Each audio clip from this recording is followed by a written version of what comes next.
Chapter 3, in which Sophie enters into a castle and a bargain.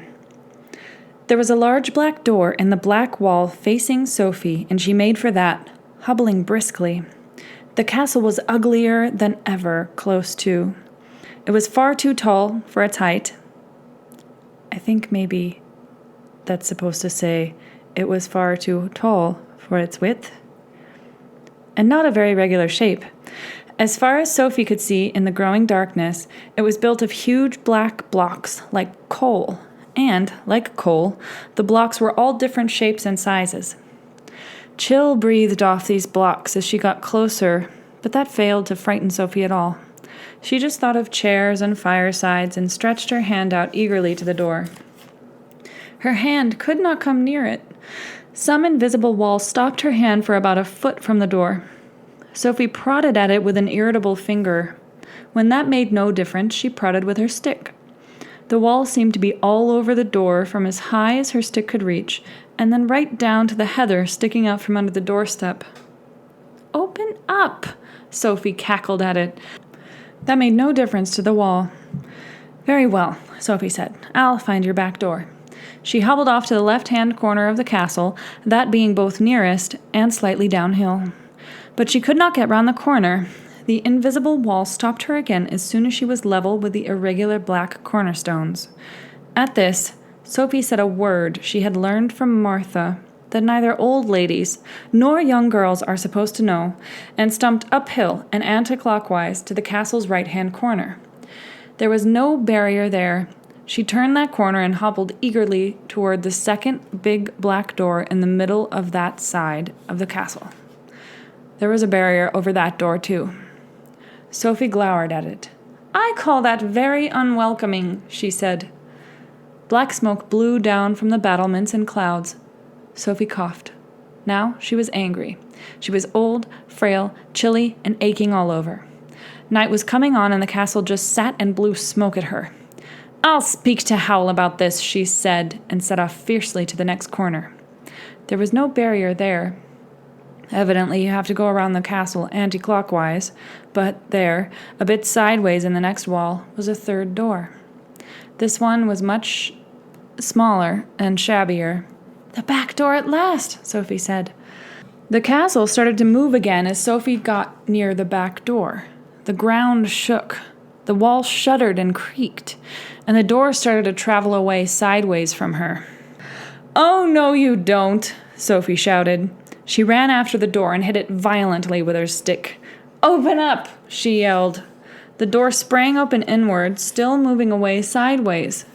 Sophie, by hobbling furiously, managed to get 1 foot up on its doorstep.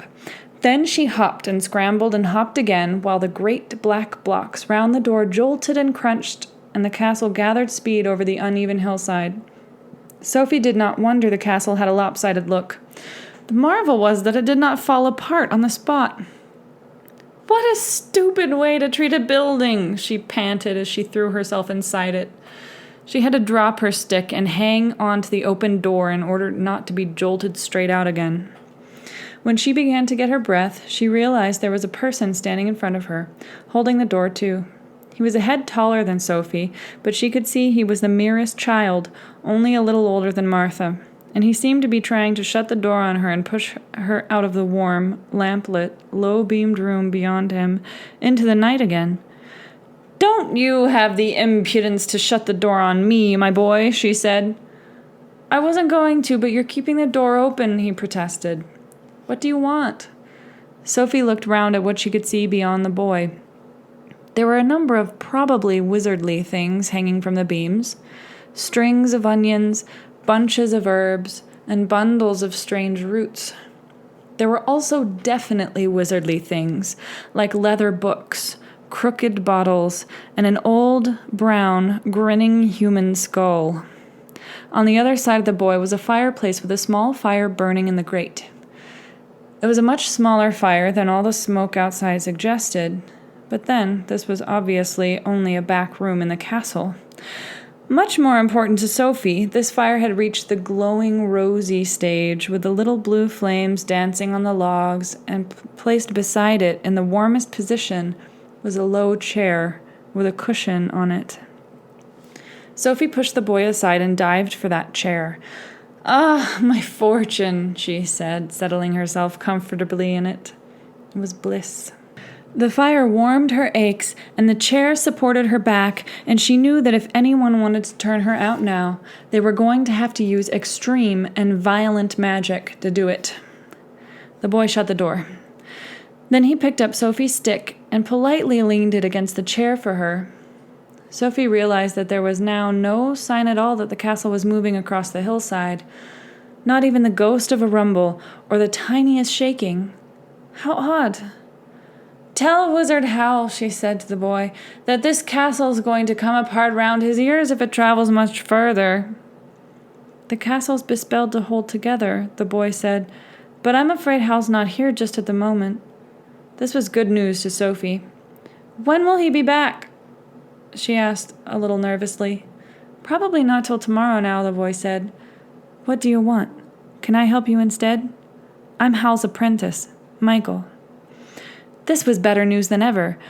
"I'm afraid only the wizard can possibly help me," Sophie said, quickly and firmly. It was probably true, too. "I'll wait, if you don't mind." It was clear that Michael did mind. He hovered over her a little helplessly. To make it plain to him that she had no intention of being turned out by a mere boy apprentice, Sophie closed her eyes and pretended to go to sleep.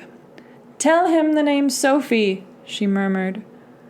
"Old Sophie," she added, to be on the safe side. "That will probably mean waiting all night," Michael said. Since this was exactly what Sophie wanted, she pretended not to hear. In fact, she almost certainly fell into a swift doze. She was so tired from all that walking. After a moment, Michael gave her up and went back to the work he was doing at the workbench where the lamp stood. So she would have a whole night's shelter, even if it was on slightly false pretenses, Sophie thought drowsily. Since Howl was such a wicked man, it probably served him right to be imposed upon. But she intended to be well away from here by the time Howl came back and raised objections. She looked sleepily and slyly across at the apprentice. It rather surprised her to find him such a nice, polite boy. After all, she had forced her way in quite rudely, and Michael had not complained at all. Perhaps Howl kept him in abject servility. But Michael did not look servile. He was a tall, dark boy with a pleasant, open sort of face, and he was most respectably dressed. In fact, if Sophie had not seen him at that moment carefully pouring green fluid out of a crooked flask onto a black powder in a bent glass jar, she would have taken him for the son of a prosperous farmer. How odd. Still, things were bound to be odd where wizards were concerned, Sophie thought. And this kitchen, or workshop, was beautifully cozy and very peaceful. Sophie went properly to sleep and snored. She did not wake up when there came a flash and a muted bang from the workbench, followed by a hurriedly bitten-off swear word from Michael. She did not wake when Michael, sucking his burned fingers, put the spell aside for the night and fetched bread and cheese out of the closet. She did not stir when Michael knocked her stick down with a clatter, reaching over her for a log to put on the fire, or when Michael, looking down into Sophie's open mouth, remarked to the fireplace, "She's got all her teeth. She's not the Witch of the Waste, is she?" "I wouldn't have let her come in if she was," the fireplace retorted. Michael shrugged and picked Sophie's stick politely up again. Then he put a log on the fire with equal politeness and went away to bed somewhere overhead. In the middle of the night, Sophie was woken by someone snoring. She jumped upright, rather irritated to discover that she was the one who had been snoring. It seemed to her that she had only dropped off for a second or so, but Michael seemed to have vanished in those seconds, taking the light with him. No doubt a wizard's apprentice learned to do that kind of thing in his first week. And he had left the fire very low. It was giving out irritating hissings and poppings. A cold draft blew on Sophie's back. Sophie recalled that she was in a wizard's castle, and also with unpleasant distinctness that there was a human skull on a workbench somewhere behind her. She shivered and cranked her stiff old neck around, but there was only darkness behind her. "Let's have a bit more light, shall we?" she said. Her cracked little voice seemed to make no more noise than the crackling of the fire. Sophie was surprised. She had expected it to echo through the vaults of the castle. Still, there was a basket of logs beside her. She stretched out a creaking arm and heaved a log on the fire, which sent a spray of green and blue sparks flying up the chimney.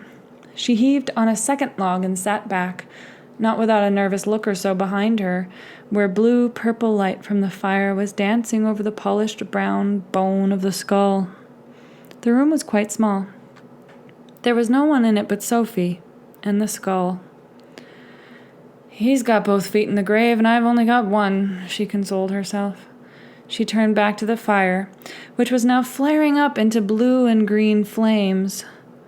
"Must be salt in that wood," Sophie murmured. She settled herself more comfortably, putting her knobbly feet on the fender and her head into the corner of the chair, where she could stare into the colored flames, and began dreamily considering what she ought to do in the morning. But she was sidetracked a little by imagining a face in the flames. "It would be a thin blue face," she murmured, "very long and thin, with a thin blue nose. But those curly green flames on top are most definitely your hair. Suppose I didn't go until Howl gets back. Wizards can lift spells, I suppose. And those purple flames near the bottom make the mouth. You have savage teeth, my friend. You have 2 green tufts of flame for eyebrows." Curiously enough, the only orange flames in the fire were under the green eyebrow flames, just like eyes, and they each had a little purple glint in the middle that Sophie could almost imagine was looking at her like the pupil of an eye. "On the other hand," Sophie continued, looking into the orange flames, "if the spell was off, I'd have my heart eaten before I could turn around." "Don't you want your heart eaten?" asked the fire. It was definitely the fire that spoke. Sophie saw its purple mouth move as the words came. Its voice was nearly as cracked as her own, full of the spitting and whining of burning wood. "Naturally I don't," Sophie answered. "What are you?" "A fire demon," answered the purple mouth. There was more whine than spit to its voice as it said, "I am bound to this hearth by contract. I can't move from this spot." Then its voice became brisk and crackling. "And what are you?" it asked. "I can see you're under a spell." This roused Sophie from her dreamlike state. "You see!" she exclaimed. "Can you take the spell off?"